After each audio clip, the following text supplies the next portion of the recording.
after the break, maybe, but we'll probably be working on writing a lot more as well. So I would like to be able to do a novel on some days and writing on some days. Chapter 19. Into the Black Down Under.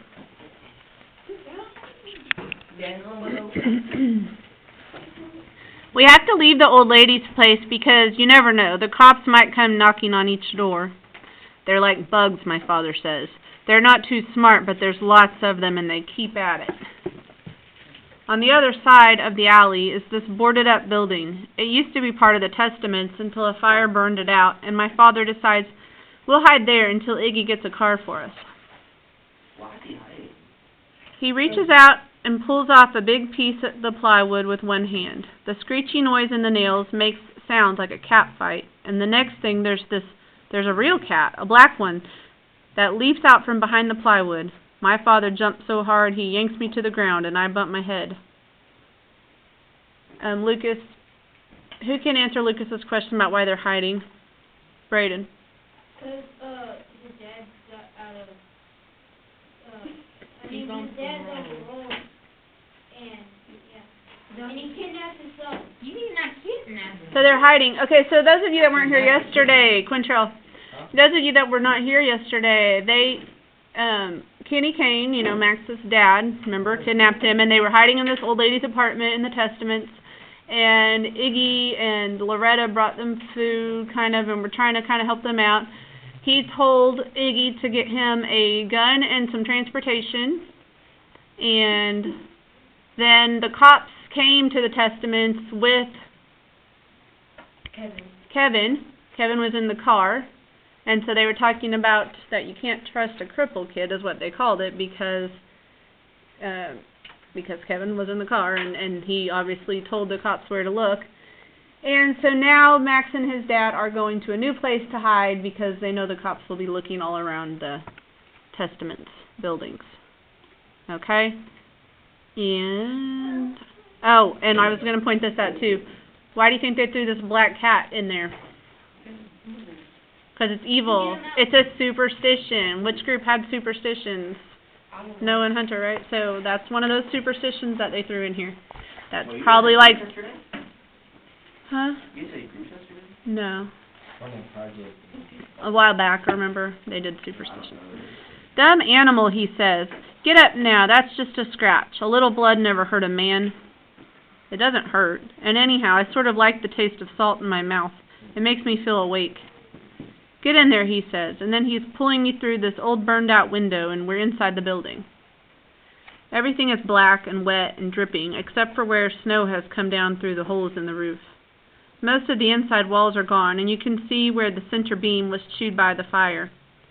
All the old pipes and wires are hanging down, and everywhere underfoot is broken glass, the color of smoke.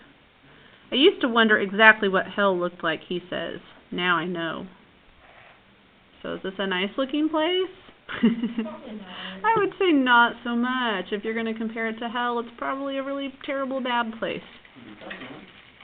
He finds a place where the stairs go down into the basement, and he pulls away the boards and planks.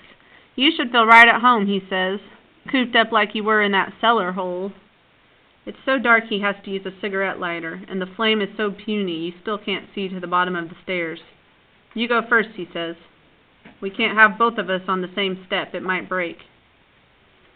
The steps are made of thick wood, but slick and punky soft where the water has been dripping all these years, and I can feel how it sags under my feet.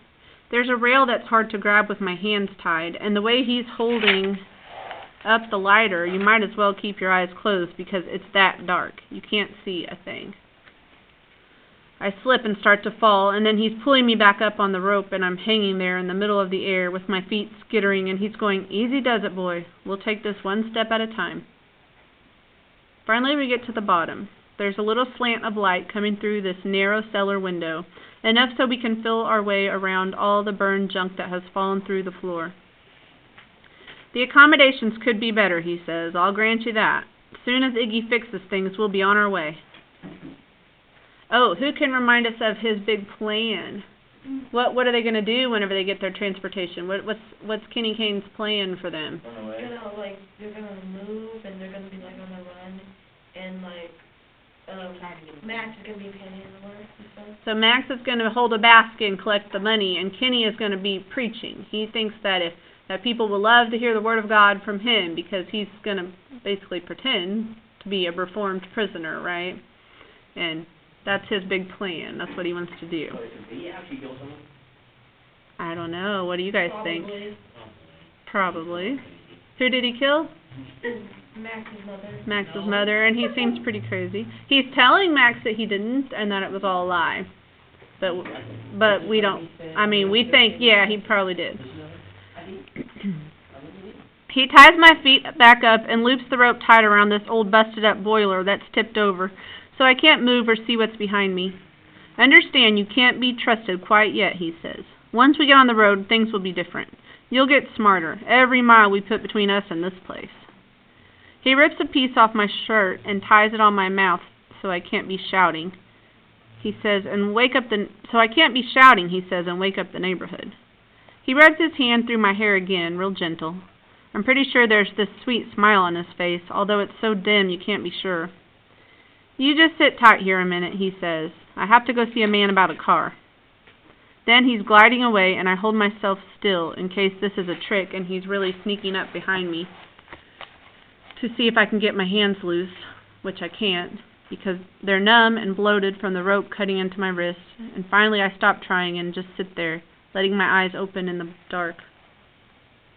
I can barely make out the narrow window, hardly big enough so a cat could slip through, and under it is this big pile of coal, slagged up against the foundation wall. Overhead there's a creaking with the weight of him moving around, trying to be light on his feet. I'm listening to him up there and trying to see out that little window when something moves against the light. Pretty sure there's a scratching sound coming from the window, except you can't always believe what you hear in the dark. Then whatever it is goes away, and I'm thinking it was probably a cat or maybe a dog sniffing around. Finally I just keep still because the more I move the tighter the rope gets. Next thing I hear someone on the steps, these light feet trying to be real quiet. And then a flashlight comes on and this woman's voice says, "You there, kid?" Loretta Lee.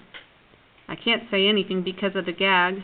All I can do is sort of kick around a little and let her know where I am. You can tell by her shaky, thin voice she's scared of the dark. "Kid, tell me that's you. Oh, Lord Jesus, what am I doing down here?" Then the beam of the flashlight is hitting me. So what do we think about Loretta Lee right now? Hero. Maybe a hero. She seems like she's trying to help him. Wait, what was that part? The flashlight is hitting me right in the eyes, and she's tripping over stuff trying to get to me. First thing she does is pull the gag off, and I take a deep, deep breath that makes my lungs burn. "It ain't right," she whispers, "keeping your own kid tied up. It ain't right. He ain't the man I thought I remembered, that's for sure." I want to say something, but I'm not sure what, and anyhow my mouth is too dry. She's put the flashlight on the floor, aiming up so she can try to untie the rope. "The man's a genius for knots," she says. I can feel how her hands are shaking and she's fumbling around. Also, I can hear the boards creaking overhead, but you can't be sure. It might just be the wind. Loretta goes, "The plan is, Iggy keeps him busy while I get you loose. Now, isn't that a good plan? There's enough cops up there to start a war, so we'll be safe enough if we get out of this godforsaken place." Her hands are pulling at the rope, nervous and quick, but the knots just keep getting tighter.